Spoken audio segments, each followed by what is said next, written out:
7 o'clock. I'd like to welcome everybody to the Lafayette Township Board of Trustees and Fire District regular meeting, Tuesday, August 4th at 7 p.m. Roll call. Kittle here.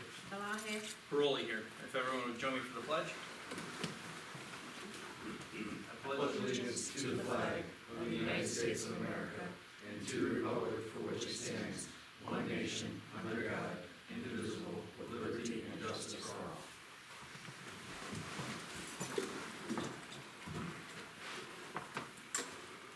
So real quick before we get started, I do have the Medina City Police Department monthly report on here.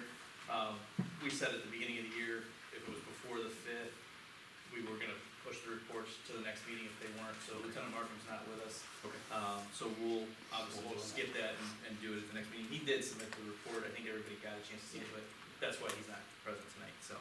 The first item we have on the agenda is the regular meeting minutes of July 21st, 2026. Did everybody get a chance to review those? Yep. Any comments, questions, corrections? No. All right, well then I would make a motion to approve the regular minutes of July 21st, 2026. I'll second. All in favor? Aye. Aye.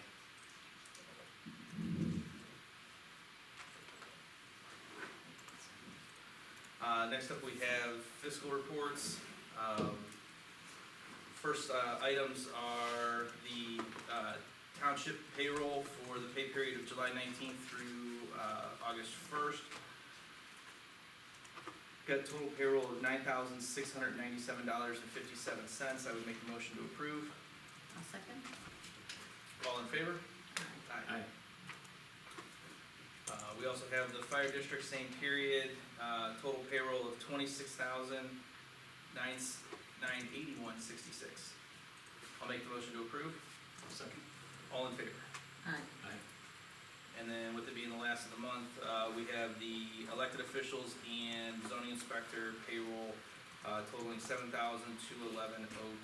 Motion to approve. I'll make the motion to approve. I'll second.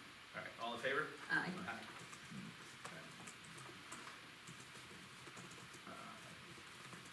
Next, we have the warrants of the township, electronic payments 301-2026 through 317-2026, and checks 3788 through 37902, totaling $57,987.78. I would make a motion to approve. I'll second. All in favor? Aye. And for the fire district, we have electronic payments 506-2026 through 513-2026, check numbers 2254 through 2263, totaling $17,314. I'd make a motion to approve. I'll second. All in favor? Aye. Aye. Aye. All right. Then we do have two small housekeeping issues. I believe Sherry had sent the email. Did you guys both get it with the supplemental appropriation? I didn't see the email, but I saw the documentation in there. Okay. With the In the folder, checks. yeah. Did you get a chance to? Oh, I think, yeah, I think it was in the email, wasn't it? Right. So we just had funds that needed to be used for engine two versus Engine three. yeah. Yeah. So, with that, I would make a motion to approve the appropriation reallocation within the general fund fire district appropriations in the amount of $1,230.53, decreasing account 1000-220-323-1013 by $1,230.53, and increasing account 1000-220-323-1012 by the same $1,230.53 for repairs to pumper 101-2 as reflected in the appropriation supplemental dated August 2nd, 2026, and further authorize the fiscal officer to post the approved reallocation in UAN. Do I have a second? I'll second. All in favor? Aye. Aye. And then I would also move to approve the then and now purchase order to General Maintenance Service Company in the amount of $1,230.53 for repairs to pumper 101-2, subject to the fiscal officer certification pursuant to revised code 570541D. Do I have a second? I'll second. All in favor? Aye. Aye.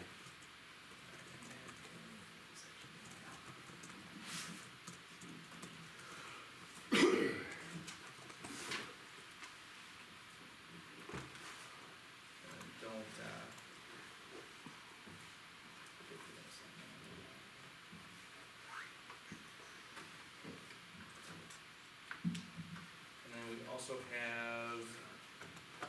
purchase order for Otarma, for the additional insurance add-on for when we, rented the road grader, in the amount of $122.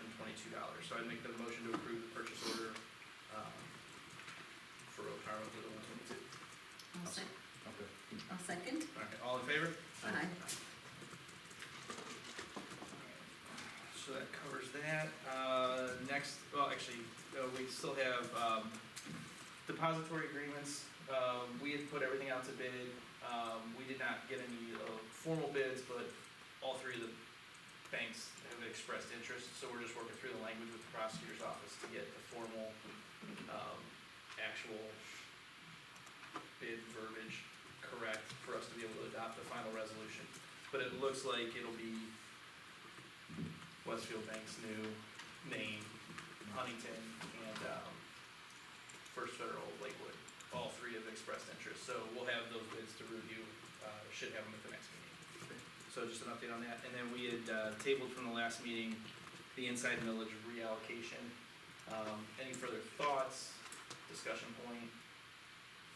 Anything changed since the last meeting?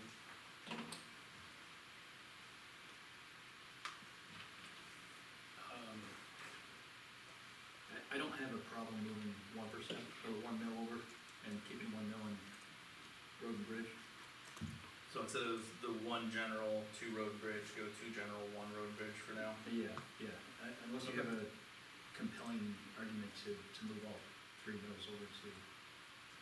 The best argument I had was just it gives us the greatest amount of flexibility, but I Do also. we have a surplus in road and bridge that we're carrying over year to year that we're not spending at all? We have in the past. Okay. I don't know that that'll be a problem going forward. That problem You reduced it. was when the split was like 2.6 to road and bridge and only 0.4 Right. to general. So we've already increased it. Beyond that, do we absolutely have to have it? There's some kind of like emergency if we don't? No, there isn't. It was just the more that I looked at Yeah. that, it's I understand it provides the most flexibility. correct. That's the only thing, but no, it would not. I think we're gonna spend at least 1 mil in road and bridge every Oh, year. almost so- certainly. So there's really no reason to put it all in Durando Fund just to move it back to road and bridge. Fair enough. I don't know, that's my opinion.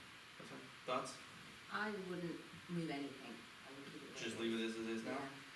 Which is fine too. I mean, we don't, we can leave it as it sits, see where it, goes for this year. We'll get, we went through the tax budget piece of it already this year. Yeah. They'll certify our certificate in usually late September, early October. This year it might be a little bit longer with the, new hearing process that has been proposed. We'll see if that gets done and how it gets done. So, to your point, I don't think it hurts us to not, no immediate action is necessary. We can reassess it, and then, when we go through the budgeting process at the beginning of next year, we can see what it looks like and Okay. go from there if we need to make tweaks. So we can just, we'll just Yeah. scrap that for the time being, no big deal. Alright, next up we've got, Fire District Monthly Report.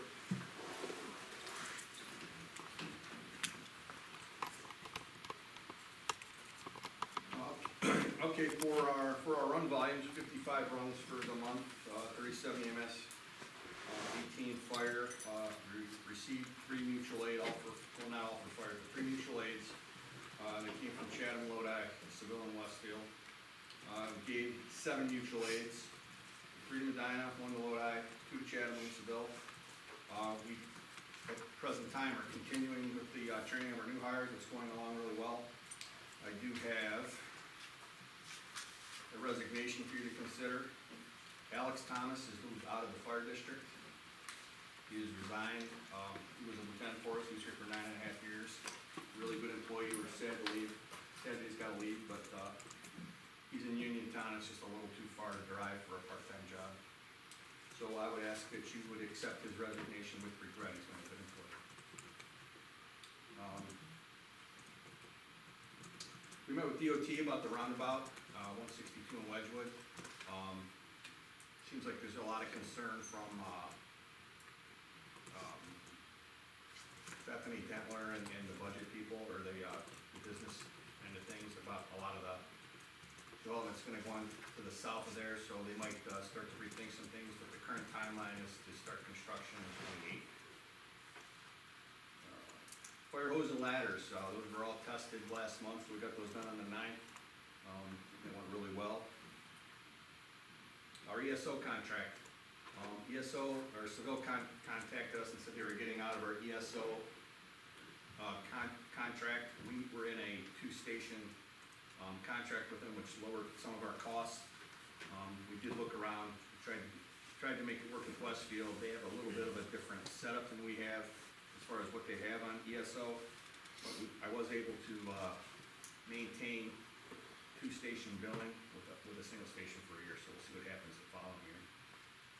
So just to clarify real quick, then, so our pricing essentially doesn't change at all? It did not change this year. Okay. So So we get a chance to, buys us more time to figure out. Correct. Okay. Yeah, historically, ESOs had like a 3% increase every year over year. So I believe if we are seeing a 3% increase, aren't we, from last year? We were able to maintain the 2-station savings with the single station contract. So it did go up to 3% for the 2 stations. But not But the full amount that we thought we might Correct. wind up being on the hook for. Yes. Correct. Excellent, all right, thank you, chief. Did Chippewa Lake Fun Day this Saturday. It was a lot of fun, a lot of kids, a lot of slipping, sliding. That was a good time. Search training, will be upcoming here. We've been invited to Lodi on the 5th, 7th, and 9th, so we'll be doing that this week. I was able to submit a grant application with Blue Coats. We should know within the next 6 weeks, I think it is.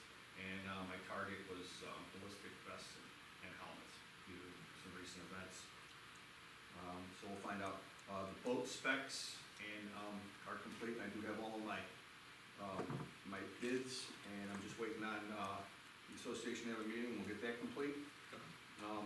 Kind of on the subject of the association, I'd like to recognize Mr. Kyle there in the back. We did have a little bit of an electrical issue this week in the station, and I thought we were gonna need an electrician. He was able to come in and fix it in about 2 minutes for us. Thank you, Steve.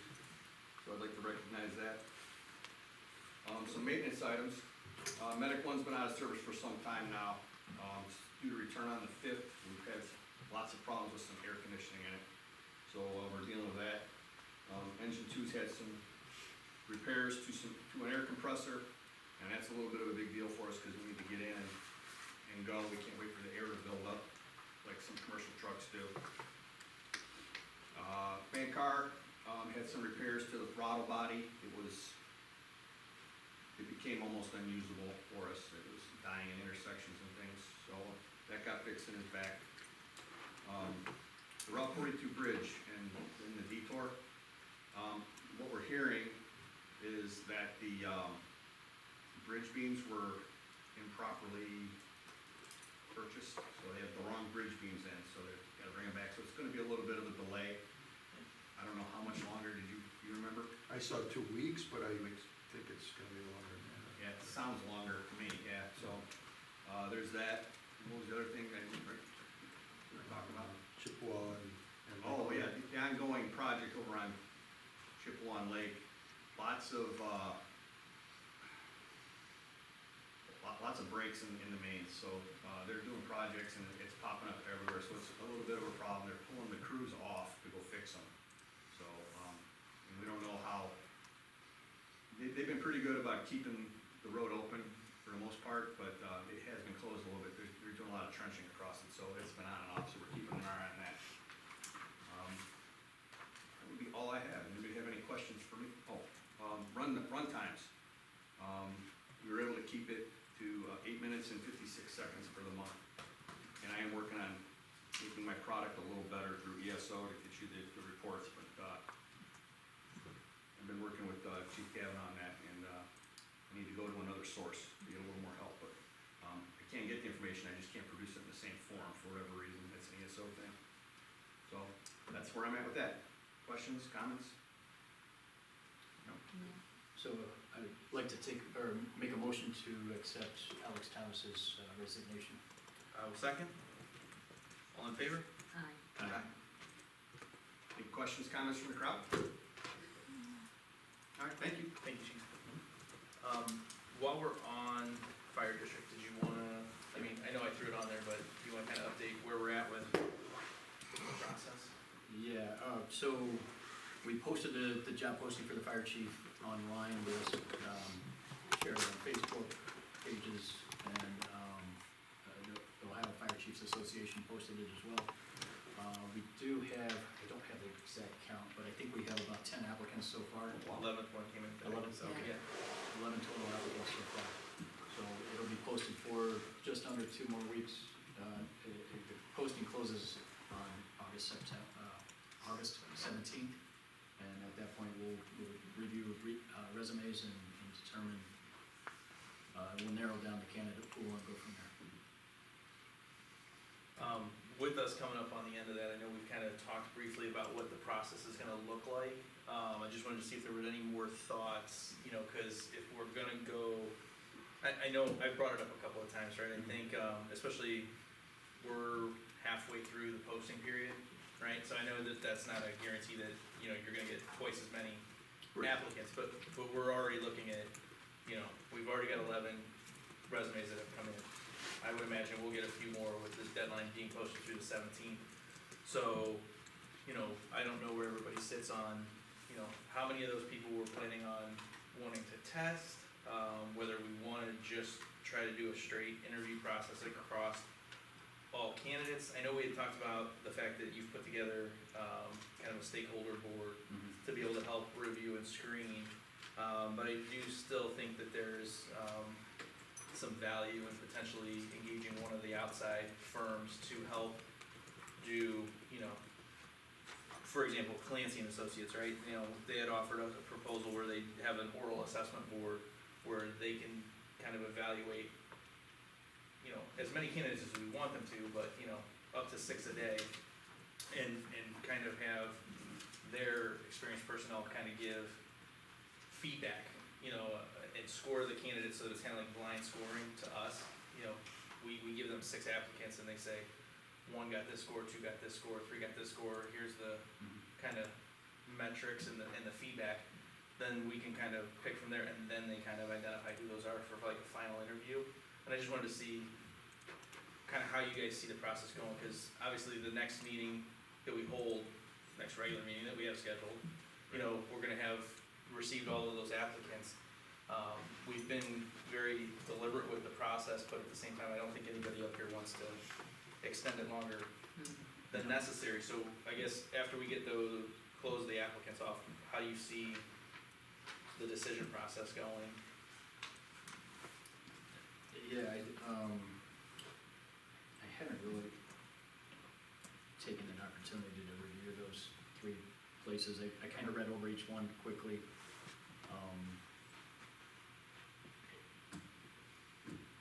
I'm open to suggestions, but, you know, part of it, some people are good test takers, some people aren't.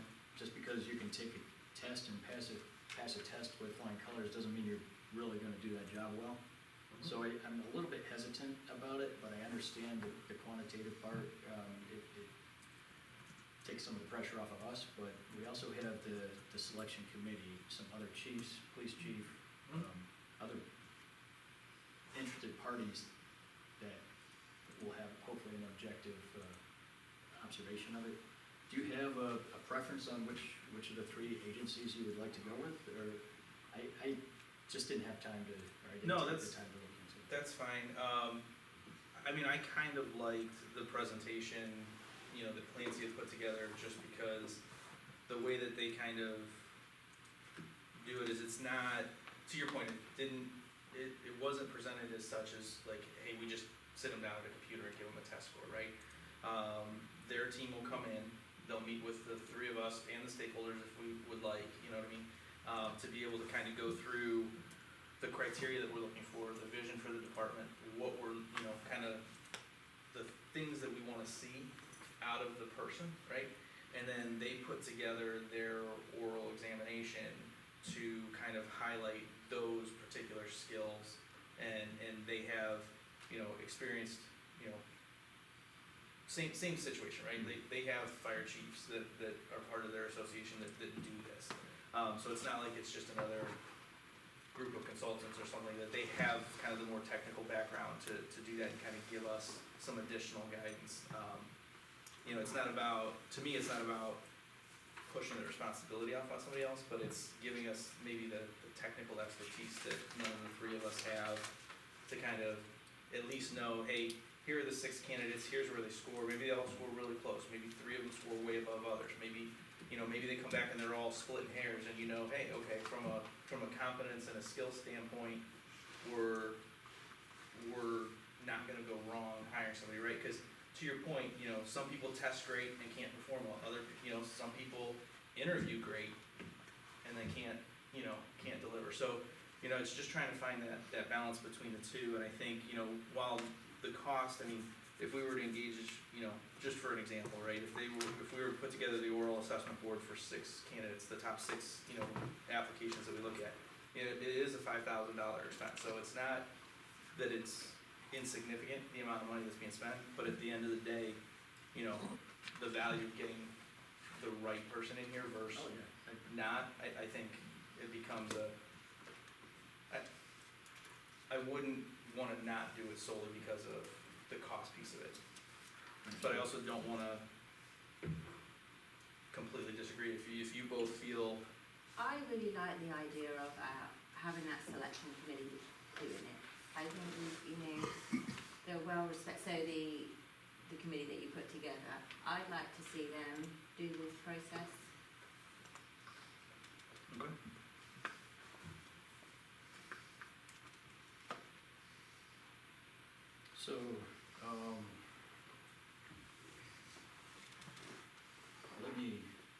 So, the deadline's next, 2 weeks from yesterday for the applications. Correct. So our next meeting will be 1 day after the deadline. At that Correct. point, we're gonna have a lot of resumes to review. right?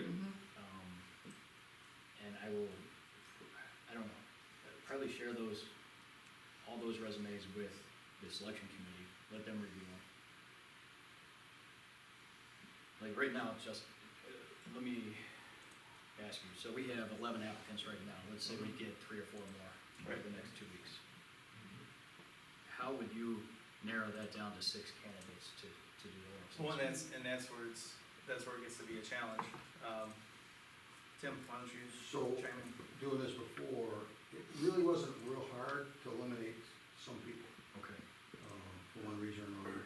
It's just based on their resume, and maybe a little bit, some of the people are nearby, we can find out about them, you know, Yeah, there's contacts. But, I think we actually only interviewed 3, I think, maybe 4, I don't know, but, so it wasn't super hard okay. to, just some like, I'm not saying that'll be, I mean, hopefully you get real good candidates, and a lot of them, but, and maybe we won't be able to pare it down, but if there's a cost, for 6 candidates, and we'd probably try to get it to that, give or take 1 or 2, something like that, but I think we'll be able to do that, but, Okay. no guarantees, but, So, I mean, you have guys that are they're lieutenants somewhere, but they really don't have a lot of command experience, stuff like that. And they might test well, but I think the experience is very important. Just things like that, so. right. So one thing that wasn't in the job posting is a requirement to live in the area that, I kind of wish we put that in there. So, I don't know how to go back to the applicants or people that submitted. That becomes our discretion at that point. Yeah, Because we had a great candidate that lived too far away. And he even told us, I don't think my wife's gonna let us move. It's just too far, you can't, so. so I guess when we review applications or resumes, that we just need to say, hey, you gotta be within, I don't know what the time frame is, 15 minutes of the, We're willing to move, yeah. so. Yeah, I mean, I mean, we can't hire somebody, that we've got applicants from Ashland, think I saw somebody from Columbus, There is, where, Sandusky or something, or? yeah, within an hour and a half drive, Yeah, some of so- them, yeah. I would suspect that they're planning on moving here, if they got the position, but, somehow we gotta make sure that that's clear, that, I mean, you can't work a job an hour and a half away, especially, not in this field. I don't know if I necessarily agree completely with that as a deal breaker. I'm not saying that that's maybe not part of the decision, right? Mhm. But, you know, I think just like anything, right, the tighter the radius that you put where they have to live, you know, the smaller the pool, then on top of it, I mean, the thing that always makes it a challenge when you start talking about like relocation is, I mean, everybody knows the game. You know, they work for a three-person board that rotates every 2 years. And we've been through 4 chiefs in the last 10 years. So, I mean, if you were taking a job where the lifespan, the last decade has been 2.5 years, would you really relocate your family? I mean, and I'm not saying that doesn't necessarily potentially become part of the decision making, but to set a hard perimeter to say, like, if you're outside of a certain amount, we're not gonna. Well, I'm not saying if you don't live in this area currently, that we're not gonna consider you. I think we have to require them to relocate. Somehow we gotta work it out of their schedule. So, That's fair, and I think that's we probably a little bit bigger, maybe conversation than right now. So what started the conversation, right, you had asked, kind of how I saw it, right, like, you know, obviously from a efficiency standpoint with the way that the modeling is set up, I think, you know, unless you were gonna expand to the point where you're gonna do 2 days worth of testing, I think you try to take whatever they can test within a day, right? So if they say they can get 6 of them done within a 1-day process under one thing, you know, unless we, you know, to Tim's point, unless we can't narrow it down to the top 6, I would say we try to shoot for the top 6 candidates to put through an assessment. You know, if it were my unilateral decision, right? Like, it would be that, and then you probably interview the top 3. Okay. You know, because now you've kind of done that whole, you know that they've been through a little bit more of a rigorous screen, right? You screen the big pool for a test, the test kind of whittles it down, and then those final 3 interviews, you know, become, you know, not that you're necessarily tied to those, right? If the interview panel and the board, you know, interviews those 3 and nobody feels like the right fit, you can always interview more, but to the kind of the design up front, that's kind of the way, as we've worked through this, I've kind of envisioned seeing it happen, but I'm definitely open to your guys' thoughts on that. Yeah, I think we can delay the decision on this. Well, what kind of lead time does it? I would just in the preliminary conversation and reading through kind of the way they approach it, I would imagine with kind of schedule coordination and getting everyone on board, they'd probably need 2 weeks to go from engagement to being able to do the panel, potentially longer, but I think 2 weeks is probably reasonable.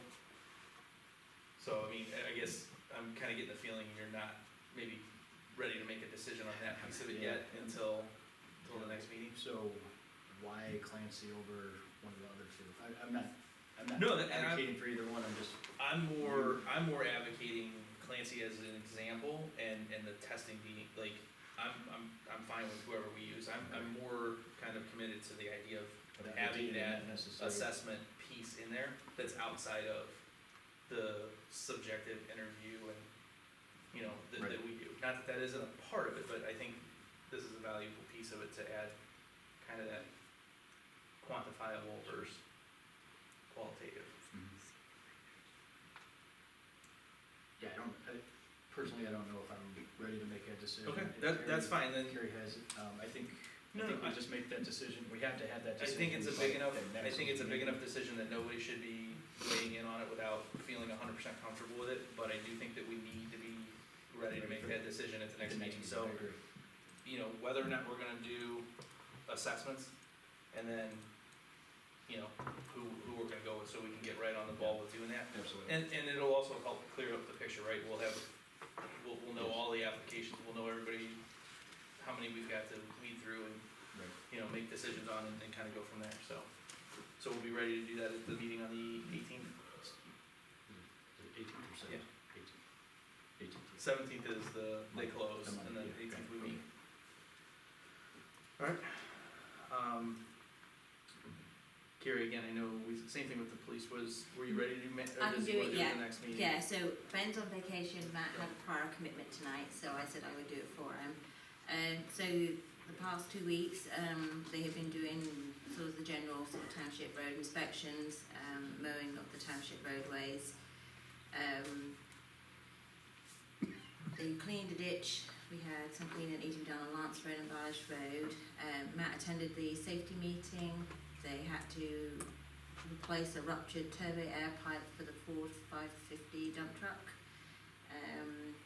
We had some trees down, I think that was in Village, I believe, in around that area, so they had to go in and remove some of those. And then on the cemetery side of things, we had 2 poured headstones that need to be done, footers were done. They had to seed and do the topsoil, and then for some of the graves, I think there were 4 of those in total that they did that too, if I can see quickly enough. We had the tree company come out and they did the removal of the trees, they cleaned up, they did the stump grinding as well for us. Ben worked really hard with a little input on the cemetery grant that was submitted with, I think our number is $5,000 we've asked for the grant. That will come into effect next year if we get it, but we won't know until then. In the township, we did have Waits and Son reached out to Ben, that we had an indigent person who had died in the township. So Ben has been dealing with that side of things. And I think that's it on our service department side of things. Any questions? Yeah, I just wanted to follow up, because we've obviously been having some ongoing conversations with the 2, I guess it would be, and we can address them separately, but we had Lance Road and Karsten, the section out on Karsten, I guess let's start with that one, because maybe that's potentially a little bit closer. Carson Road was resurfaced, that outside that property, so they did that Thursday last week. Okay, who did that? Matt did, and the guys did it. So you know that little section that needed to be repaired, you know that when the county came to us and said it was a safety hazard on Carson Road? Yes, The property owners, outside his home, Right. they did that. but at the last meeting, I thought Melway was coming out to do an assessment on it. Melway are doing that as well, so that's that part of the road that was, there's 2 sections. The one that the homeowner potentially damaged, the accident that happened on Carson Road as well. I don't even remember that. Well, I So do, Mount but that- Road is but doing, that's- yeah, But so that's that- the guardrail, I'm talking about the. No, that's the road. The road got damaged as well because of the accident. So Malware are coming out to do the pricing, we're waiting for them to come back with us on it. But the accident was after all of this other stuff that Yeah. we're talking about. So when, the gentleman that I spoke to at the county, the same one that was out with you guys, Dan. When I talked to Dan, we talked specifically directly about that homeowner, Mr. Lucas, his driveway, the section of road right in front of him, that whole area needed to be readdressed. When we talked about it at the last meeting, Melway was coming out to make an assessment on the damage to the road and what needed to be done. Yes, So has Melway been out and? they haven't finished doing that, no. We're still in the process of waiting for them to come out with us. So what did Matt and the So guys do in front of the road? So on that little stretch outside the homeowners, he had put gravel down, if you were just looking at it. So the gravel got removed, and what Dan asked us to do was to come in and put the hot pavement side in just on that little stretch there. So the transition and that part was fixed because that was something that they deemed as an emergency thing we had to do. We couldn't wait for Marlborough side of things, so they did go and do that repair to the road there. Yeah, so the service department hot patched the edge of the road by the driveway. Just a strip, probably, I don't know, a foot wide, maybe 18 inches wide, maybe less than that. along the edge of the road. In accordance to what the county asked us to do. Yes. That was a temporary fix, I think, until Melway Yeah, comes come in up and do. assesses it. Okay, but that, I guess that wasn't the conversation that we had at the last meeting. That's all, that's why I was asking the clarification. At the last meeting, we were standing pat until Melway came out to look at it. And we were gonna potentially address the transition and the issues that were caused at the end of the driveway that were leading to the stone being put in. So it sounds like we've just done a temporary patch, not addressed the driveway issue, Melway's still coming out. So the driveway issue, the prosecution officer did call me today, later this evening about this, as to what we can and can't do with it. So they haven't come back with any ruling or any guidance for us yet on it. I know she is talking with Dan as well, as to Who did you get a legal opinion from at the prosecutor's office? Alex. She hasn't finished doing it, she's in the process of working with, I think, Mike Lyons with it. Okay, well, then maybe a quick aside, just so that we all get on the same page. Because the way we've always tried to engage with the prosecutor's office for legal opinions is to send them directly to Prosecutor Thompson, so that he has visibility, he knows what's being asked of his office, because he can't make sure that follow-up is done. In addition, you know, if we could start including the entire board, at least on those questions, so we know what's being asked. I haven't seen any No, questions, no, but what I'm saying is I haven't seen any questions that you've posed to the prosecutor's office for legal guidance. Thought you were CC'd on it. Yeah. I haven't been CC'd on anything that you've sent to the prosecutor's office. I will go in and So- double check then. So if we could just move back to, you know, the request should go to Prosecutor Thompson, CC the rest of the board. Doesn't need to be deliberation or discussion, but there needs to be visibility, one, so that we're not each asking them the same thing. And then also, you know, again, not that it won't necessarily get assigned to Mike or to Hallie or to one of the other assistant prosecutors over there, but, you know, I think each of us, if we were running the office, he's gonna, Yeah. Schwartz is gonna be held responsible for whether or not these things get done. We need to make sure that he's copied in on those, so that we can get some of that. So we're still, so we, again, I guess the Lucas Lance Road, or Lucas Karsten Road issue is still It's ongoing. still ongoing, yeah. Alright, well then, let's go back to Lance Road, cause that was the one we were talking about setbacks, potentially setting back the entire ditch line for 4 or 5 properties. Any update, status, thoughts on whether we're doing that or not? I sent you guys the addresses. Right. That was my extent of the. So when Hallie called me this evening, Hallie said that she was looking into what we can on the legal aspect of it, where we have the authority to do some work on some certain parts of it. She wanted clarification on certain things, so she just said she was still working on it. Okay. So she hasn't given me anything else, she wouldn't put anything in writing, she just wanted to let me know that they hadn't forgotten about it and they were still working on it. Okay. Alright, the issue we had over on Deerview Lane, where do we stand on that one? That's The- still the repair work on it, Well, on the roadway, yeah. Well, outside where the contractor that was doing the water pipes, you know, potentially damaged the surface, Melway was Yeah. coming out to assess that as well. So that we haven't got pricing yet from them, so it's still in the works, we're still waiting for Do it. we have any idea what the whole, the only reason I say this I is think the because whole the that incident came, was on there was, June I know, 15th. and this is the thing, it's been a long time, when I talked with Matt about it and with Malware, I think they are just backlogged. And, you know, they won't provide an actual reason why, but they say it's on their list of things to do. Do we have anything from the contractor in writing that he's accepted responsibility for the damage? I'd have to read the email again, Well, double check it. and Yeah, I guess, no, I he mean, did, yeah, that he was the did, conversation yeah. that I had with Matt at the time was, as this continues to drag on, you're now inviting a period of time where that road is open, being traveled on. If Melway comes out 4 months later and says that the damage was done and he decides that it wasn't, No, he did acknowledge it in the email with me, back Okay. and forward, yeah. would you be able to forward I that to can, me, please? yeah. Alright, thank you. Alright, and then the last thing that I think probably falls under services, we discussed the generator for the town hall. Yeah. and kind of replacing, whether we wanted to do just a replacement on the transfer switch, Transfer switch, yeah. or whether we wanted to look at potentially replacing the whole unit. Was Matt able to get any quotes back on any of that? That I don't know, to be honest right now. No, it wasn't on the report.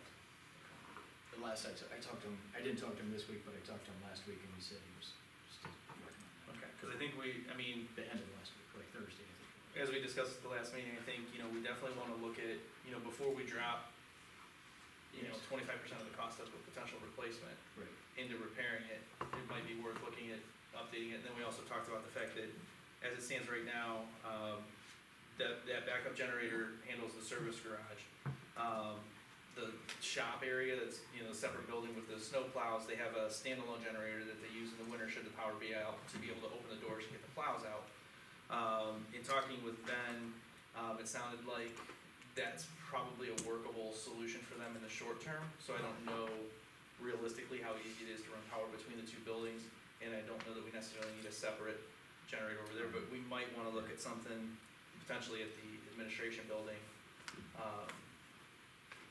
Unfortunately, Sherry's been caught a couple of times on the weekends when she's trying to get caught up on stuff of being Right. without power, on the weekends, and it does make things a bit challenging, so, within that project, I think we're probably okay if we don't make an immediate decision on it, but I don't think we wanna lose track of getting this done before the end of the year, so. We definitely need to make a decision on, the service garage and the Right. transfer switch, pretty quick. But I just figured if we're having somebody out here to do work too, if they're on site, it may help defray the cost if we're gonna do something on, do it all as one project Sure. versus having them come out 2 or 3 times. Yep. Alright, anything else for service? No. Okay. Jeff? Yep. Would you like to, Introduce myself. introduce yourself? Yes, All please. right, my name's Jeff Smoko, I'm the new township zoning inspector. Getting my sea legs here, kinda went through a few of us over the last 6 months, so just getting my things here, so it's probably gonna be a short report. Anybody have any questions, feel free to ask. So, for the month of June, we had a total of 17 permits for about $1,100 worth of permit fees. For the month of July, we had 18 permits and 1 variance for $5,800, a lot of permit fees there, I'm guessing new houses. Haven't looked it up yet. Zoning commission meeting meets this week, or next week on the 12th at 6:30 at the Safety Services Building. And we are behind with, we need applications for alternates. I don't think we have any alternates down there right now. Our alternates are actually performing, so anybody who wants to sit down through those meetings and help us out would be grateful. Board of Zoning Appeals meets on the 18th at 6:30 in the town hall. Same thing there, and the last time I sat through that, we had the alternate sitting in, and we almost didn't make the quorum or whatever is correct. So, we had about 75 phone inquiries logged in for June and July, with a lot of them being nuisance. I'm working through the list there, there's a lot of them, so, I think I maybe got halfway through them. Hopefully by next month I'll at least be caught up and have a little better idea of how this is all gonna work out. So, any questions? You guys got any comments for me? Any questions? Anything? Thank you. Thank you. Just to add on to the end of that, you can sit, Jeff, you don't need to stand up. We do have potentially one alternate interested in the zoning commission, but Karen is working through, kind of lining up a time to be able to do an interview, but we are, definitely interested. If there's anybody else, we have at least one, position on the zoning commission that's available. As far as, the nuisance issues, we've been working through a pretty significant backlog. Jeff and Karen have been working very diligently to get through not only the complaints, but some of it winds up being a lot of research, establishing what kind of the starting point was, what was approved. So tracking down some files, getting on a better, consistent communication flow with the county as well, so that everybody's kind of on the same page, as opposed to everybody kind of doing what they're responsible for and not necessarily how things are working in. I would kind of forecast, there's probably a couple of nuisance issues that will wind up coming before the board for hearings. We will try to incorporate, them within an existing meeting if the scheduling works, but sometimes you have to work around notification, depending on when the file is finally ready to go and when the notice can be sent out, cause you do have to give, depending on the issue and the requirements, there are typically 14 or even sometimes 20 and 30-day Right. notice periods before the hearing is had, but we can do them in conjunction with a trustee meeting. Okay. So just something to keep on the radar. If for some reason, I don't foresee any of them being so pressing that we have to squeeze them in between hands, but if it's a big enough issue, or we potentially have 2 or 3, we might be looking to do a meeting sometime late August if we can't get everything settled up for the 18th. The only other issue, Mr. Morse had come to us at the last meeting to discuss short-term rental regulations and get the board's thoughts and opinions on whether that's something that we want to ask the zoning commission to spend the time on.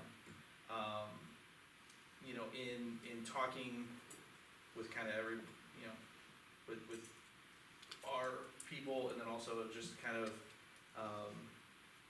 other townships and the things that they deal with, the only maybe hesitation that I have on it, I think it's a pressing issue that a lot of places are dealing with, and I do think that they can definitely become an issue. My only concern with, asking them to spend the time and energy drafting regulations around it is the enforceability piece and whether we have the capacity currently to properly enforce it, because again, if we ask the zoning commission to spend the time and the energy to draft this, then by all means, we need to be committed to, what the enforcement piece looks like. So that's kind of my only maybe con to doing it. Otherwise, I don't know that we have a ton of it, but that's right now, that changes over time. I think in the end of last year, I think we had one come up, Sure. didn't we, in Yes. the village, and that's where this all stemmed from. Well, it's in the township, but it's up against the just up village, on correct? there. So, looking at the future of the township, I foresee us having rental problems. I do, I think it's gonna be one of those things that eventually is gonna come into the township. Well, again, these are just short-term, Yeah, rentals, Rentals, so they're not whether it like be, rental properties, yeah, so like the it's- Airbnb yeah. type things, I foresee us maybe having that as an issue long term. I think we be proactive enough now to start considering it and ask them to put it together and maybe factor in how we do enforce it then, when they make these discussions. Nick, what are your thoughts? I mean, you spend a lot of time on the zoning commission. Yeah, and This was something you guys, when I was there, Yeah. we started going down this path, and we were looking into it. I think if I recall, a lot of the things we were considering were liability limits, fire inspections, so leverage the fire department to do an inspection annually. Those were the couple main things that I remember, and then I don't know, as far as enforceability, I don't know, can the prosecutor's office issue like a cease and desist? Like if they're renting it out without a zoning certificate that says that they can do that? right? And what do you think our options are for Well, enforcement? I don't know, and that's where it becomes kind of a challenge, right? Is a lot of times the experiences that I've had in dealing with similar situations, but nothing that's obviously identical because we don't have these regulations in place, is a lot of times it comes down to, how do you prove, right? Like,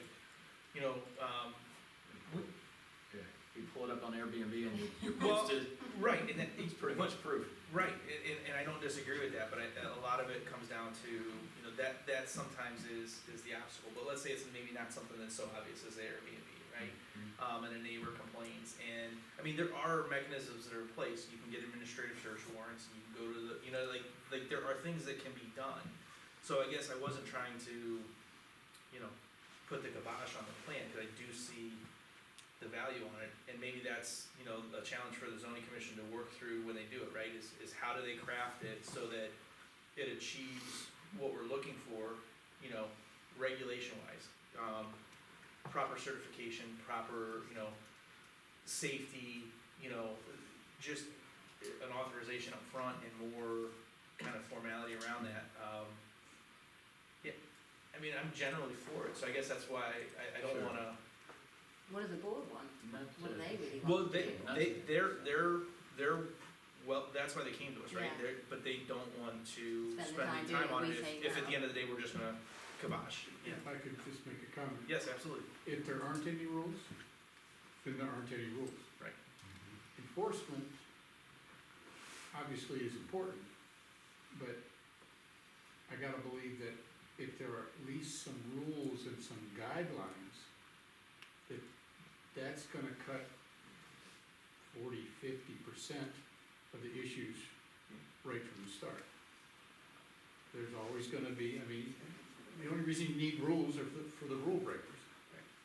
So you're gonna have those people that choose to do what they want to do, and then you'll have to pursue an option to make them comply with the law. And I think, you know, to add on to that, right, I think you can achieve 80 or 90% of the effect with a handful of rules. Where you get kind of muddy sometimes is when you try to find a rule to solve every possible problem, which I think you guys have done a fantastic job of differentiating between the two. So I guess that would be my only takeaway, right? Like, try to draft it in a way that it's as concise as possible to achieve, you know, the maximum results without bogging us down. And I know you guys aren't trying to, right, but it's just like anything, right? You start working through the process of like, oh, what if this, you know, you try to solve every last problem. So that would be my only, I guess, guidance for the zoning commission is try to keep it as concise as possible, achieve as much as you can with, you know, a couple of pages of regulations, and don't let it be something that kind of turns into a 30-page manual of its own. And I think we can do some positive things with it. Mhm. Does that answer what you guys comfortable with? Awesome, thank you. so yeah, go ahead and move forward. Thank you. Alright, yeah, no, 100%. Next up, well, do you guys have anything else on zoning? Nope. I don't have anything, okay. Under correspondence, I do wanna address just one thing, cause I know we've kinda talked about email routing and different stuff like that, so, we do have the contact us forms, you know, where people reach out to whoever, and I think we wanna encourage the residents to reach out to, you know, whoever they feel most comfortable reaching out to. I know we've kind of divvied up liaison assignments, and sometimes somebody might just feel more comfortable talking to Nick, or you, or even me maybe. But like when those emails come in that are for, you know, kind of issues that are outside of my department, what I've been trying to do is just, answer the question, point them in the right direction, but then always looping in the department heads, right? So like, for example, I just had one that had emailed about a service, complaint about something that was going on with one of the roads, right? So, or it was actually just a question, it wasn't even a complaint, It so was we're a on flag 42. one, wasn't Yeah, it? yeah. Yeah, the flag. So I kind of answered the question as best I could. I don't know for sure if it's related to the expansion, but eventually they're gonna be widening Route 42 up here for the Brookdale Mobile Home Park. They're putting in additional units, they're gonna be expanding up there. So I was guessing that was what it was, but I mean, we each have a ton of stuff on our plate, right? So I just did kind of responded to the resident, I copied in the service department and also let them know, hey, if you have anything that's related to this, or if this isn't sufficient, you reach out to Carrie or reach out to the service department, and I would do the same thing with fire. So I think, you know, I just wanna make sure that, you know, when we're getting, if you guys get like a zoning email or something like that, I want you to feel comfortable, like, get back to them, right, and respond to them, but then kind of direct them to the department heads and whatnot, so that the residents get a chance to work with, you know, the people that can most impact what they're doing. Yeah, I think I did do that because we did have a zoning one, and I just said you need to contact Karen or you then, because it's not something I knew about enough. And then we did receive a facilities use application I forwarded to both of you guys, from the North Central Ohio Canine Search and Rescue Team. They reuse they rent the town hall for, one of their training events. They use the ball fields for some of their search and rescue, and in the past, former trustee Warcola is part of the organization, so in the past, obviously when he was serving, he had keys to the building. In the past, he's used the administration building, but, he had put in a request for, August 15th from 9 to 10:30 for use of the ball fields, and then also the administration building from 9 PM till 10:30 PM while they're renting the town hall. So I wanted to get you guys' thoughts.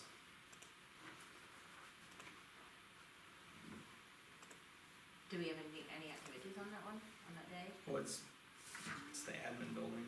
Yeah. Well, it's 9 PM till 10:30, so I mean, we have nobody really, like, it's well outside of the hour, so. Yeah, so would you like someone down there then, just to be present in the building while it's being used, is that what you're thinking? Well, I'm thinking if we even considered it, we would have to, right? Yeah. We're not gonna give somebody keys to the Keys, building. yeah, because it's public. Sure, it's the admin building? Yeah, Why would they wanna use the admin building? they do some, search and rescue, so Oh, the really? scent training, so they'll give one of the canines, a scent sample, maybe up in the town hall or out on the ball field, and they go hide it in one of the other facilities, and they've used the office building in the past, and then they, do their training that way. What was the date, Justin, again? August 15th, so that would I be have it. Sunday night. No, No, it's a Saturday. Saturday, Saturday. Saturday night. Saturday? So 9 PM till 10:30, he said? Yeah. I could potentially, I need to double check it, but I might be able to help you with that, and I could be there if we wanna go ahead and allow them to use it. Yeah, that. If we need to- coverage. Well, that's to me the only issue, right? Like, I don't love the idea of people being in the admin building, but I also think that it's something that's a one-off enough issue that it's not like it's gonna set a precedent to just, you can't rent the admin building. And they can't use this building or anything, either? Well, I think it's because of They're going out in the The fields, they're entire- gonna use it as a, the entire, Yeah, and on okay. top of it, this building's still gonna always have activity and stuff Yeah. going on in it, we're they in want here quiet 24/7. dark, as if it, yeah. So I mean, I don't love the idea of having it used, but at the same time, as long as somebody's able to commit the time to be there, Yeah, I think, I don't think it's. I'd have to double check, sorry, I think I kicked You're you right. there. Sorry. I'd have to double check when I get home, whether or not I can definitely be there, I don't know if I'm working or not that night. I'm okay with them using it, I just, I think the records room should be off them, so. Yeah, Absolutely, and I don't think they have any reason that they would be in there. Great. Is but that then we got the zoning records in the other part, haven't we? Well, again, if somebody's there, overseeing or at least But present they within want their. they're empty there and we're there, aren't we gonna interfere with their training? They gotta make sacrifices somewhere, I mean, Yeah,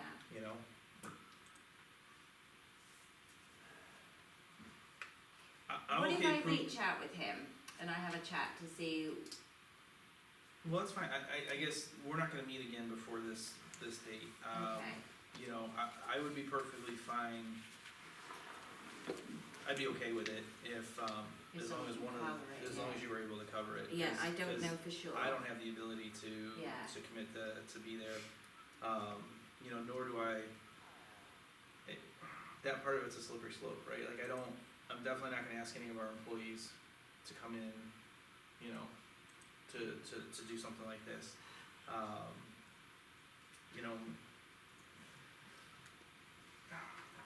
If you're willing to. If I'm not working To that take it on and night, you can, yeah, and you I can commit the time, I'm not gonna stop it from happening, but, Yeah, on the same page? I Yeah, am, yeah, absolutely, I'm not able to commit to it, but, Yeah, if I hopefully you can, can, yeah. and I'm okay with it. Alright, So just as long as. the- I'll only know when I Right, get right. home, so I can I'll- email you guys just to let Well, you just- know. If you want, take the form and reach out to Marty, you know, and let him know, but, I would make the motion to approve the facilities use form for North Central Ohio Canine, for the ball fields, they can definitely use.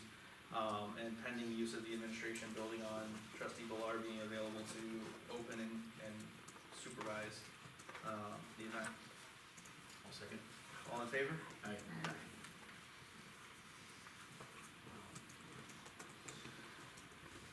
Alright, unresolved business, Okay. yeah, let me check it with you, I gotta update this number, you missed a digit, Okay. I'll pull it for you before we leave. Under unresolved business, I don't know that we have anything on the first one, on employee handbook, I do wanna kinda start the ball rolling on that, we've kinda talked about some policy procedure stuff, we'll go into some of it here later on the agenda as well. But I was talking with, Karen, and Karen talked to Kristen, and just trying to, you know, kind of figure out what's the best way to maybe kind of approach it, right? Do we need to do a major overhaul to the whole book and try to solve all the problems before we start doing any of them? Or should we kind of prioritize that? We kind of all agreed that it would make sense for us to try to have a meeting to, or work session, you know, to just kind of address that with the employees. Now, obviously, from a scheduling standpoint, an afternoon works the best because they're in the building, especially if it's a day where Karen and Kristen are both working. We can bring the service guys down, you know, for an hour. I think that would be more than sufficient, but it would probably need to be a weekday. I'm guessing overlap schedule, probably a Monday or Wednesday, most likely. Monday to Karen and I are all on the same days now, so it's Oh, you Monday. guys are now doing, okay, Mhm. so, Monday, Wednesday, Monday, Thursday. Wednesday, or Thursday. But what I'd like to do is, you know, if you guys can look at your schedules for the rest of the month, find a Monday, Wednesday, or Thursday where you can, or a couple, if there's two or three, where maybe we could do an hour meeting down at the admin building. It'll be open to the public, but I can't imagine to be, you know what I mean, like, it'll still be a regular formal meeting so we can have these conversations, but, it'll be a chance for them to kinda give us an idea of what things need to be addressed first in the handbook, and we can maybe start divvying those up and attacking it a piece at a time versus waiting to try to rewrite the whole book. Right. Alright. Did you say just in the afternoons on those days or mornings? Or I anytime? think We're there what- all, I mean, Karen usually gets there, she's been getting there about 8:15, like, I'm there at 8. But I and know then if she has stuff, it winds up. She usually stays till noon, but if they're, you know, if we schedule it, she'll stay. Well, that, and I know she's had some things where she's had to, at times, come in a little bit later, and in working with Jeff, you know, Yeah. Jeff tends to be later in the afternoon, so she's kinda shifted a few of her days later. I think that's why Karen was reaching towards Yeah, 1 o'clock, but just, Yeah. you know, in the next day or two, please try to get those dates to me. We'll get something set up for later this month so we can move forward on that. And then I just sent out, I think it was on Sunday, I sent you guys the potential for the changes to public records policy, process handling, and, just wanted to make sure you guys got a chance to look at those. I don't know if you got a chance to read through them too in depth, but just wanted to kind of start the discussion on that if you had a chance to. If not, you know, just kind of review those between now and the next meeting. Thoughts, ideas? Yeah, the only one I got a chance to read through was, the one for emails. For emails? Yeah. Yeah. Okay. No, I had a look at it, I did get, no, I think it's well put together. I think there's a lot of things, there's only one thing on there that I thought maybe we might need to clarify, Okay. but yeah, otherwise I think it is, what is it right now, Justin, do you know off the top of my head? Do No, you- you asked me, okay, I didn't that's- underline it. So if you could, let's try to have Yeah. that together for the 18th, and I we'll think talk it was more. section 5, hang on a minute, I can tell you, section 5 and section 9, now my brain is working again,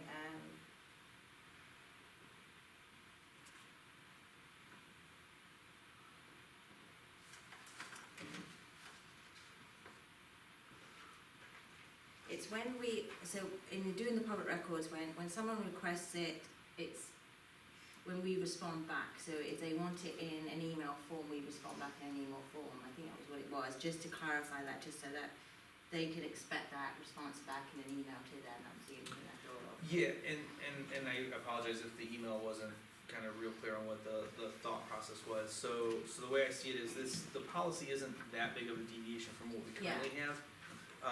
The idea is ultimately to have a public records policy, which we're required to have. Just something that's resident facing or public facing, so that people can see what the expectations are.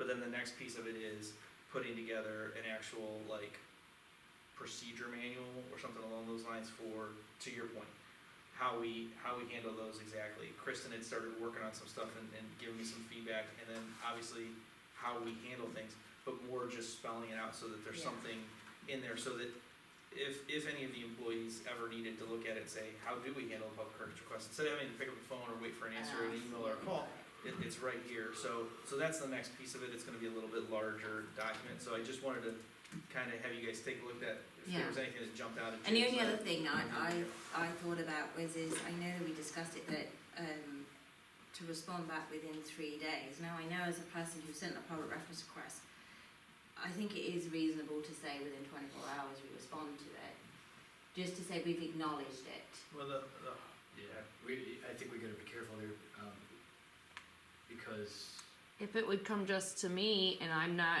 and say it comes and I don't work Tuesdays and it Fridays. comes in so Monday. it comes a Thursday, if it comes in Comes on on a day Thursday you're night, not she's there. not in for Till Monday. Yeah. technically 3 days, so.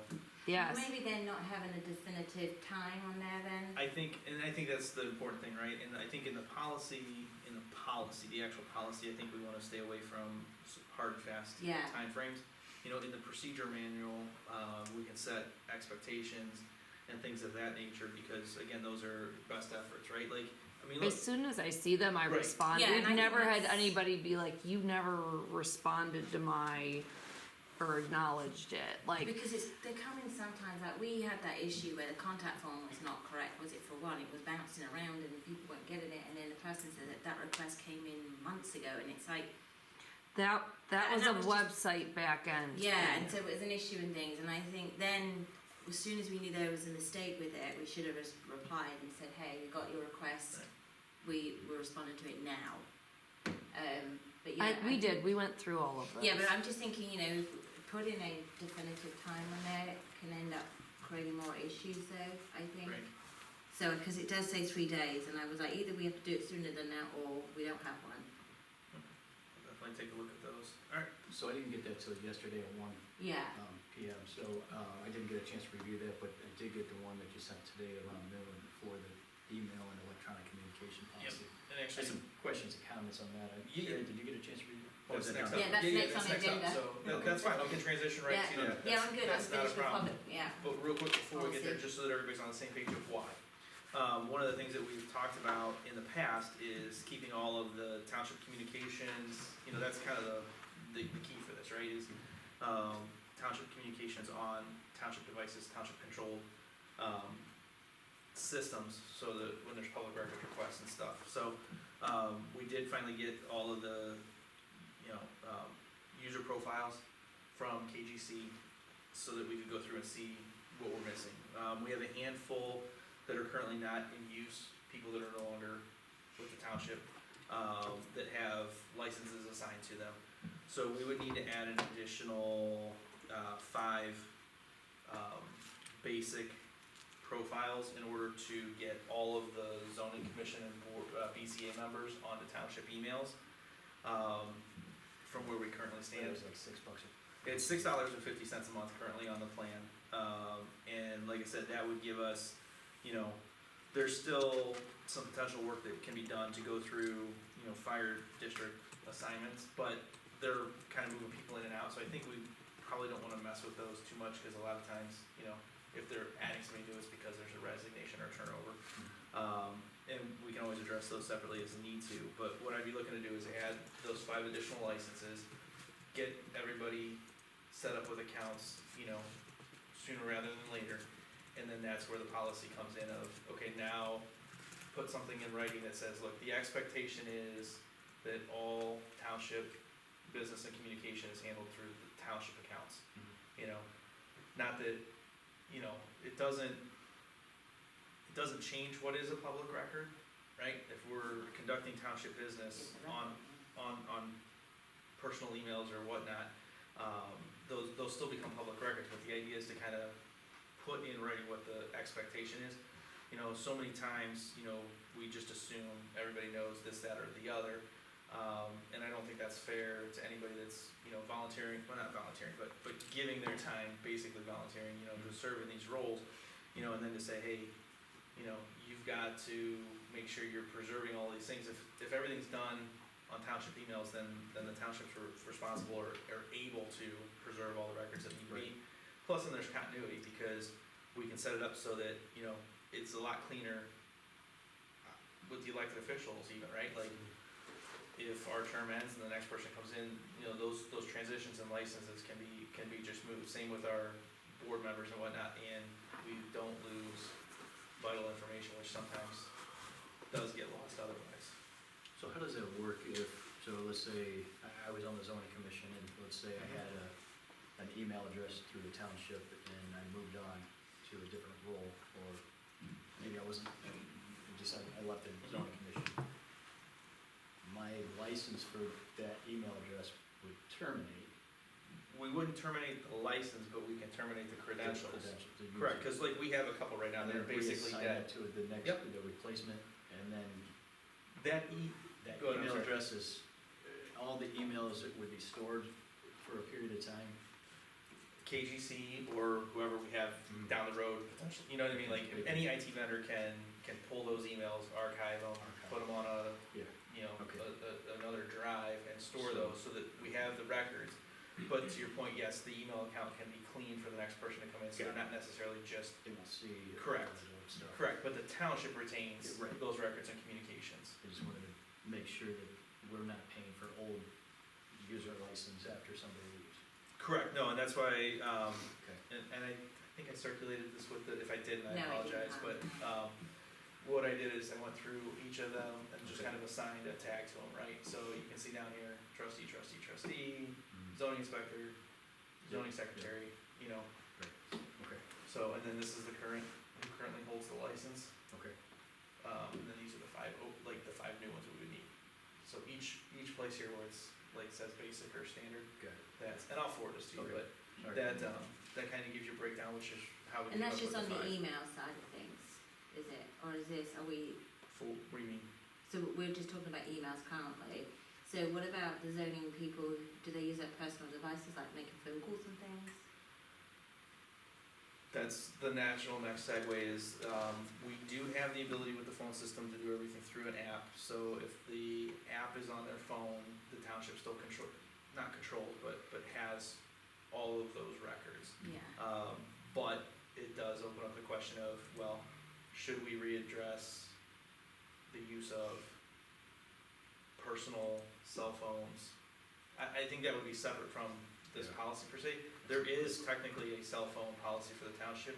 I don't, it's woefully outdated and is not what we're following. We currently have just one. The fire district has a different setup, but the township has one cell phone on a cell phone plan right now, and it's just, for Kristen for managing the lock basically at the town hall. So, you know, but that is a valid question of, you know, do we wanna continue to rely on the phone system that we currently have and an app that each of the employees has to put on their phone? Or do we wanna entertain the idea of, Because I'm thinking about it, so if our zoning tape, say Karen rings Tim, that's a public record in effect, that phone call is a record if it's township business, potentially, yeah, potentially. If Ben gets a call on his personal phone about a burial lot, correct.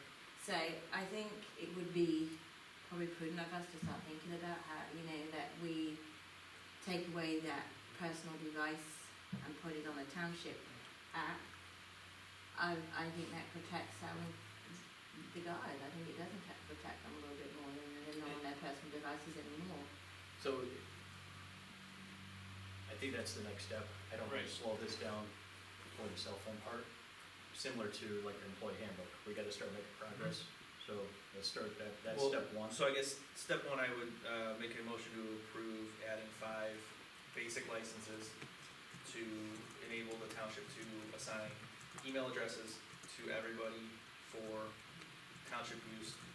Primarily at this point, it's the zoning boards that are without it, Yeah. but then, you know, review, I know it's short notice, so I wasn't asking you to come to the meeting to be able to approve the email policy, but I think the idea is that within the next 30 days, we get something on the books to set the expectation of what, you know, employees are expected to do, Sure. you know, with email, from there. So that, let's start with that, motion to approve 5 basic, licenses for email So expansion. it's $650 a month per license, so it's gonna be. And then that additional 32.50 or 50, something. yeah. Yeah, so I'll second. All in favor? Hi. Aye. Will Correct, will so any of them phone- need assistance, so we're setting it up on their devices and things, will they have some support? Well, what'll happen is it'll all be web-based. So Okay. they'll, KGC will set up the accounts, and then they'll get credentials to be able to access the web.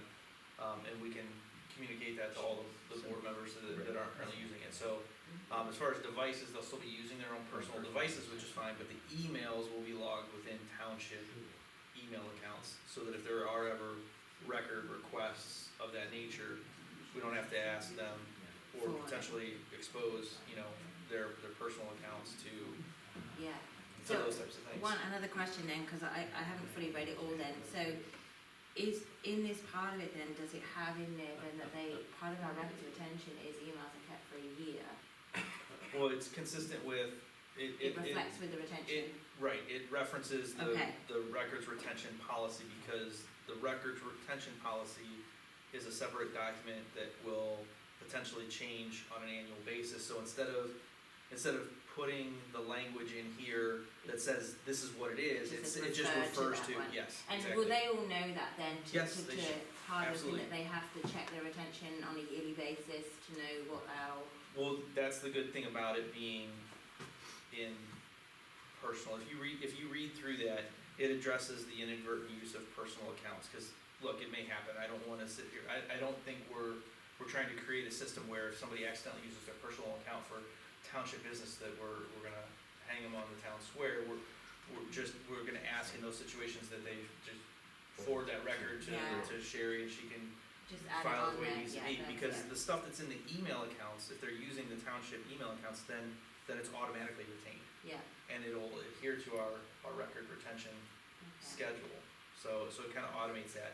So that's where I would start, and then, you know, in the interim, you know, I'll start kinda maybe doing some legwork on, you know, what we could potentially look at as far as phone plans, or something like that, if we wanna consider, cause realistically, you know, if we're going to go that route, it'll be an expense, you know, that we can solve with the phone apps, but it does add another level of, I guess, protection or safety for the township to be able to retain records.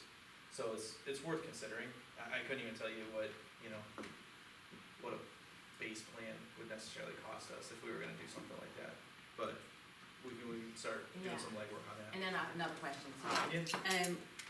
Do the boards know then, and everyone know then, if they have been using their personal devices up until this point, that they have saved those emails and forwarded them on so that we have them? Well, again, if they're using their accounts, if they're, well, I guess I need an example of who you're talking So, about. Tim, I'm gonna pick on you again. So Tim sends an email, it's on his personal account, it's a zoning thing, he sends it to a neighbour, and it's a zoning question, are they saving those documents or not? Because it's township business. Well, I guess in that's kind of a gray area, it depends on Yeah. what Tim's discussing, if it's with a neighbor, right, but if it's, Well, But here's if a it's- zoning question, he's having a project done, he's in the middle of it, and he says, hey, was my setback correctly on this particular thing? And he says, yeah, you've got so many feet you're in with your planning. I don't know, Are I we guess saving it those depends. emails? Not to split hairs, but I guess that depends on how Tim's representing himself in that situation, right? If it's Yeah. just a neighbor asking him because he knows Tim knows the code, I mean, Tim's not the zoning inspector, so he's No. not weighing in officially for the township, so I'm not even sure that would be a record. But yes, that's why we would put something We're like this doing together, Yeah, is it would give him an email account that he can use, and then if it does doesn't, then you just forward Sherry the email and say, hey, I accidentally emailed something about this, it might be a record, whatever. But that way the township retains. Contains it, Yeah. yeah, okay. That minimal. So this is the one that I was able to review, and I have a few questions, comments, if you have an hour, Absolutely. hour and a half to review. Sorry, guys. In section 5, says personal accounts and unavoidable use, use of personal or other non-township account for township business is permitted only when inadvertent, unavoidable, or reasonably necessary because the township system is unavailable or urgent, or an urgent circumstance makes the use of township accounts impractical. When the township business is sent or received through a non-township account, the user shall promptly forward or otherwise transfer the complete communication, including the attachment and relevant message history, to a township-controlled system using a township-approved preservation method.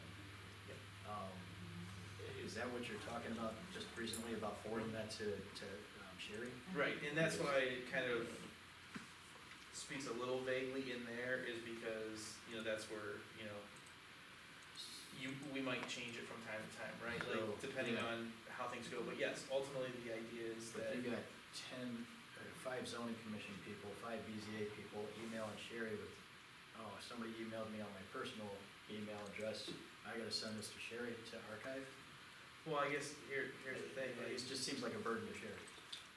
well, I think again, it goes back to when we can get clarification on what's a public record. I think it depends, right? Like, well, I guess there'll be a little bit of a learning curve, right? Yes. But this is why, you know, one of the points of contention I always had was like, you know, the we should not be exposing, you know, the board's personal emails and personal phone numbers, Agreed.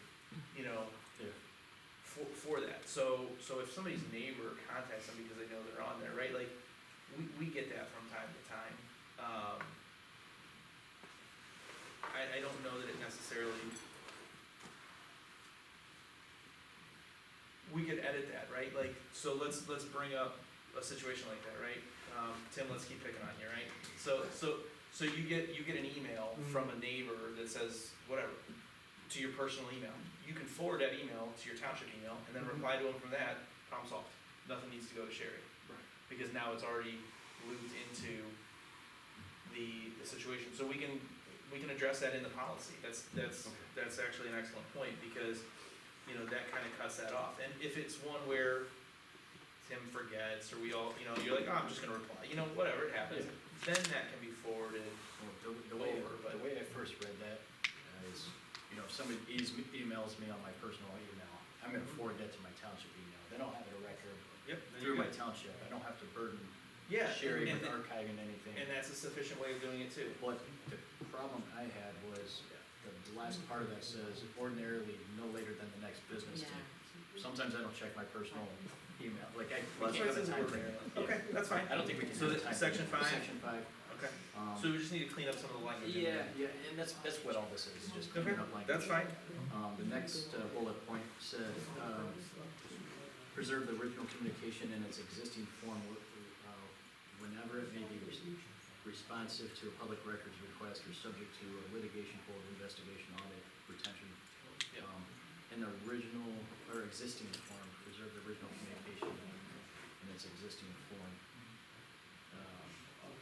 So what I would recommend in a situation like that, right, because sometimes you have questions over like where it came from. So maybe in the, maybe for clarification on that is, you know, we should have, like, Tim gets that email and, you know, he forwards it to him in his thing. Well, just have a subfolder within his email, right, where he just then saves that, so that if it ever Yeah. becomes a question and look, that's, So is, I don't foresee that being an issue, but let's say it does become a question of litigation or something like that, and they're asking for like the metadata that goes with the email or something like that, it's not gonna necessarily be preserved on what's forwarded through, so we're just simply asking the employee that if you do use your personal device, don't delete it outside of our records retention schedule either, you know, store that somewhere on your own device, even though you've forwarded it on. Because again, if it's potentially a public record, even though it's a gray area, right? Because if you read the public records law, if it's not in the possession of the township, it's not a public record. But if it's in the possession of an employee of the township, is it in the, maybe caution, we're just asking with that, the intention, and maybe it can be worded better. Yeah, The intention with that is to ask them to retain, retain the email on their own personal account. correct, for whatever, I'd have to double check the retention, I think it's 2 years on emails Yeah. that are of, as long as they're of administrative value. So a lot of the emails that I get to my personal email or what I got were just like agenda type items and stuff like that. So it's not really, probably not really a big deal, but I just don't wanna open up somebody's personal Mhm. email to Exactly. scrutiny or like. Yep. So in my mind, as long as you forward that email to your township email, I feel like that should cover. Okay, so you're talking more about maybe just strike that second bullet point altogether? Preserve the original communication, like, maybe it just needs reworded to say that once it's forwarded, then it becomes property of the township. Okay. And then the last one is cooperate with any, and this kind of relates to it, cooperate with any township directed search or production of responsive communication from the non-township. So, again, I don't know. Well, I look, just- in that situation, I think the scenario that we're talking through there, right, is somebody makes a public record request, because there was a discussion at the zoning commission about short-term rentals. And they wanna say, well, I wanna know, what Tim, and the other board members talked about via email. Well, they're not gonna be talking about it via email, but in that scenario, the township needs to go to Tim and say, hey, Tim, do you have any emails in your personal email? And instead of saying, I'm not looking, he should just say, yeah, I'm gonna look, oh, I don't have anything, boom, okay. That's all that's kinda asking for, is letting the employees know that the expectation is, the township may have to ask you from time to time to search your personal email for something that might be responsive to this. Hopefully, the answer is always, there's nothing responsive because I don't use my personal email for township stuff, but I think that clears up. That's why I put that piece in there, was Sure. just to address that scenario where they might be asked. But then the town,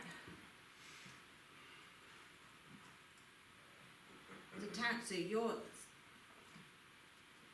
asking the, like us, Sherry, whoever's doing the records thing, it's worded in a way that sounds like we would come in, take that device and have a look at it. I No. think we gotta make, I think that's why I think just be Well, very you- careful that was how it's section worded. five. That was section 5. Okay. Yeah, I'll definitely look over that to make sure it's cleaner. Okay. And then I had another comment on section 7, public records requests, holds and searches. Okay. Let me just read the bullet point. Identify any personal account, personal device, messaging platform, or other location used for relevant township business. So, that just kind of goes back. Like in my mind, if anybody gets a personal, an email, a township email to their personal device, personal email address, it should be forwarded to their township email address. So,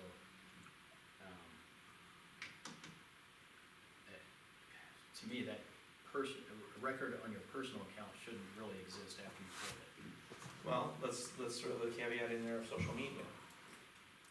I mean, it kind of falls into the same thing, and there's really no good way to forward a message, Poor old Tim gets a Facebook. Brian's on the board too. Brian, are you on Facebook? No. Never mind. Sorry, Tim. You lose I again. have it. But you get that, because here's the thing, right, like, I have a Facebook, that's my personal, and I have a Facebook that's trustee Paroli, right, but, I mean, if somebody sends me a message on my personal asking me a question about the township, I don't say, oh, sorry, you can't ask me a question here, but I don't have a way to forward a Facebook Messenger thing, I mean, I could So this- screenshot and send it, So this I guess. applies to other things that's outside of. Well, email. I think it could Okay. with the electronic communication piece, and it's more just the idea of, those peripheral type areas where there might be records, that we should just let employees know that the expectation is just save them, just don't delete them. Now, email, obviously, there's an easy solution, right, like we talked about, you just forward the email, But as it stands, we don't really have a way to preserve those messages versus, potentially doing a screen print. And look, I mean, 9 times out of 10, those personal messages aren't gonna necessarily become subject to a public records request, but we do wanna, I think, address the potentiality that it does and how Alright, that we makes would sense. handle it. That makes sense. I was looking more at email Yeah. and that type of thing, so I'm not saying that any of these questions I'm bringing up need to be changed, just some of them are Clarification. wording and clarification. Yep. The last paragraph in that section, section 7, I think it's just wording that's throwing me off there. So unless authorized as part of the township's record response process, a user shall not independently redact, withhold, destroy, or determine the final disposition of potentially responsive records. I think it's the potentially responsive records that kind of throws me off there. I don't know. We can word that a little bit differently. That's fair.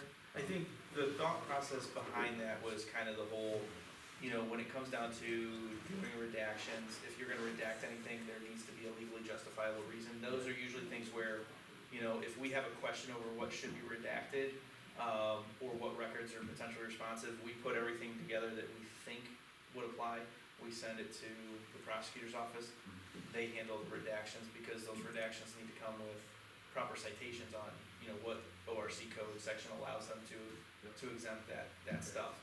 So I guess that probably could be cleaned up, cause hearing you read it, it's a little Yeah. fuzzy. Okay. You said that was the last part of section 7? Yeah, last paragraph of Okay. section 7. Section 9, acceptable and prohibited uses, township systems are provided primarily for township business. Limited incidental personal use is permitted. Limited incidental personal use. You wanna take that out? I debated, like, I didn't love that piece of it, but I guess it's more just the whole, you know, I don't want anybody to think that, like, if they accidentally screw up and, Oh, I see, okay, where I'm going here. Yeah, I don't know. Like township email, again, I'm focused on email because I don't. yeah, well, and that's the vast majority of it, right? Yeah, I don't think the email should be used for any kind of personal use. It should be township use, in my Yeah. opinion. And That's fair. maybe we just, I don't know if you wanna, we could keep it in if we, I don't know, specifically say email, like if it applies to something else. I don't know of a situation where limited incidental personal use would be justified. Okay. That's perfectly fair. That's why we go through the exercise, you Yep. know, of sharing this stuff. Further down in that same section, bullet point 2 says private commercial activity outside. So the user shall not use a township account or system for personal financial gain unrelated to authorized township business. So can I use it for personal financial gain? That's fair. Related? That's probably, Related? no, Okay, no, so that's probably, alright, so that definitely needs to be addressed. okay. Okay. Section 10, I think it's just the word. So first sentence, users shall comply with township security instructions, maybe policy or, Yeah, I don't know. No, I get what you're saying. You don't like the word instructions. Right. Yeah, I feel like it's, who's instructed it? Yep, that's fair. Where And do I we've find always this? done a better job when we've crafted these to direct them to a specific document or policy or. Resolution or something? Yep. What was that one on next? Section That was 10. section 10, first sentence. Second paragraph, here it says, suspicious messages, unauthorized access, loss or compromised credentials, mistaken transmission of sensitive information, or other suspected security incidents shall be reported promptly to the township's person. What's the township's person? We've identified somebody, we probably wanna clarify like the cybersecurity protocol, cause we've put, stuff in place for that, like if they're, cause they're So it's the phishing, security scams, officer? stuff, Something. yeah, we probably wanna highlight that, so. Okay. And then leave. That's probably one that can circle back to the cybersecurity policy. Okay. And then that last sentence in the same paragraph, a user shall not conceal an incident or attempt an unauthorized investigation or remediation. Right. Attempt an unauthorized investigation. Well, basically, if something looks wonky, you know, in your system, you get a phishing email, or you accidentally click on a bad link and put in credentials or something like that, instead of doing anything, it should just immediately go. I think what we're trying to what I was current setup, Keith over at KGC needs to be alerted immediately, so So they he can take whatever steps need to be taken. Yeah. And then we do have, the cybersecurity response team statewide, depending on what the severity of the issue is, they get involved, cause they come in and do that. It's not something that we want anybody going, oh, let me try to undo this, like, if one of these types of incidents come up, again, we're not looking to drop the hammer on the person who Yeah. messed up or got taken advantage of, but we definitely don't wanna make this situation worse by trying to resolve it ourselves versus getting the IT professionals involved. Okay. That was the second paragraph in section 10? Yeah, the last sentence in the second paragraph, Okay. section 10. Yeah, so maybe we should probably say, an incident, something. This section probably could be more circular back to the cybersecurity policy instead of kind of, like you said, leaving it fussy with the person Yeah. and stuff like that. Only 22 more questions. Section 14, the last sentence there, I feel like it's just an incomplete thought. It just says applicable law controls in the event of a conflict. Right before that section's talking about, Yeah, so this policy shall be applied consistent with ORC, and it lists a number of sections. Township Public Records Policy, approved records retention schedules, the Public Records Administration Manual, cybersecurity requirements, and other applicable township policies and procedures. Applicable law controls in the event of a conflict. yeah, so I mean, it's just saying like, should we somewhere get a policy that isn't, 100% on point, we should be, in theory, it hopefully is a redundant statement. We can definitely strike it if you're uncomfortable with that piece of it. Yeah, That's more just the whole, like, It might just need if a somebody little- identifies a policy that somehow, or, I think the biggest reason, to put something like that in there is, let's say the law changes after we do this, right, cause they do sometimes change Sure, rules yeah, or laws, codes, right? yeah. So we don't want to have we wanna give the carve out, right, like, the policy says this, but the law now says this. Well, we don't necessarily need to go in and change it, we can simply say, we now adhere to the law. That's the thought process behind putting something like that Yeah, in there, I don't but think we need to strike it, I think maybe just, it might just need. wording. Yeah, Okay. words or something. And that is all I have. I wasn't Thanks, bad. thanks for your patience. Alright, well, we can definitely work on those and hopefully have something that's more I'll send it. workable for the, I'll send it back to you. Yeah, so you have my perfect, and then I'll get this spreadsheet over to both of you guys with the email addresses. And with that, any other new business for review? Okay. Then I just have, administration announcements, we got the Boo Bash coming up on October 31st. How are we doing on the sponsorship for the newsletter? Yeah, we have a couple. We're gonna have to go meet some people. I'd like to get some more, but we got a couple. Okay. Alright. Outside of that, I got public comment if anybody has any. Going once, going twice, alright. With that, do you guys have anything you would like to add? Nothing further. Alright, well, I'd like to thank everybody for coming tonight, being patient with us as we work through some things. If anybody has any questions, feel free to reach out whenever you have them. And, with that, I'll make a motion to adjourn at 8:38. I'll second. All in favor? Aye. Meeting is adjourned.